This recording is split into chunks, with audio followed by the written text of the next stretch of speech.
At the end of the day, it's all about freedom. My thought right away is like, you know, I don't know. I haven't really looked into the actual details of like what he did or what he's accused of doing. But I kind of felt like for Fox News to fire Bill O'Reilly, you know, he's just been such a cash cow for them that I'd imagine there must have been something really, you know, that they thought was going to really look bad for the company. I mean, it's hard not to, you know, think about, okay, well, what was this guy's impact? What was his legacy? I mean, he was the biggest guy in cable news, and now it's over. And you know, certainly I'm sure a lot of people are thrilled on the left because Bill O'Reilly was like the, you know, for a long time, he was really the face of the evil to the left. And then on the flip side of it, to a lot of people was like their hero. For me personally, I'm like, good riddance, man. I think that's great that his show's off the air, to be honest. I think Bill O'Reilly was like a disaster. I got to say, I think he was really like, as corny as it comes off, he was like bad for the country. And I'm glad to see those guys leave. I always remember when he had Ron Paul on. If it wasn't so idiotic and important, it would have just been a hilarious moment. But they're having a heated argument. I forget exactly what it came off of, but I think Ron Paul's basically talking about blowback. You know, he's like, okay, so we can't do this because it generates all this hate. And I forget what exactly Bill O'Reilly said, but then Ron Paul at one point just goes, look, when we went into Iran in 1953 and overthrew the Shah, overthrew Mossadegh and installed the Shah, there was blowback. This made them hate us like that. And Bill O'Reilly goes, and he just starts yelling, we don't need a history lesson. I don't need a history lesson from you.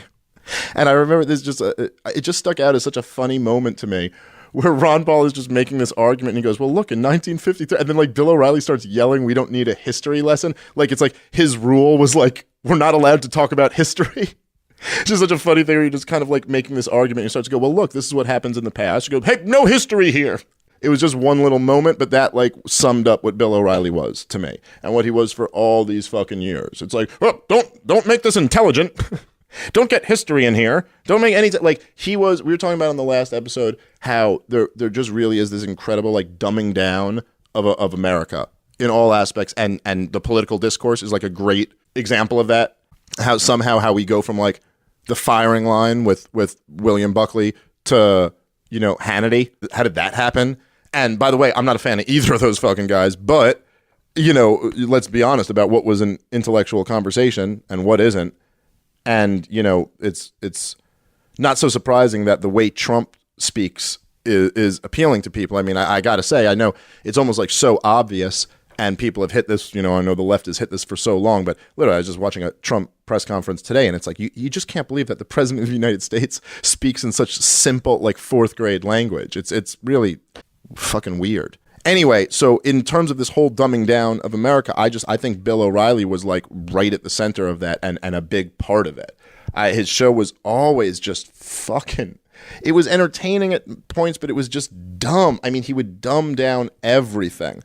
And he had no true values. He would claim to oppose the left, but he was, would just support big government Republicans all the time. Totally bowed down to the war stuff. Totally, bowed down to all the worshiping the cop stuff. I mean, to me, it was just like kind of the worst of the right wing. And I will say, I'm not like putting this on some like libertarian purity test. Like I think what Tucker does is a very valuable service. I think Tucker is doing a great thing because at least he's taking on like the real heart of like crazy left wing shit and exposing it. He's doing a really great job of exposing how nutty the left wing has gotten, and he's critical about the war stuff, and he kind of keeps an open mind, and he's actually, like I said, he's actually kind of raising the bar of like intelligent discourse rather than lowering it. So O'Reilly, to me, those guys are like, it's an interesting thing because O'Reilly kind of like, and I'm sure this is part of it too. Part of the reason why he is gone is because he represented something that was dying.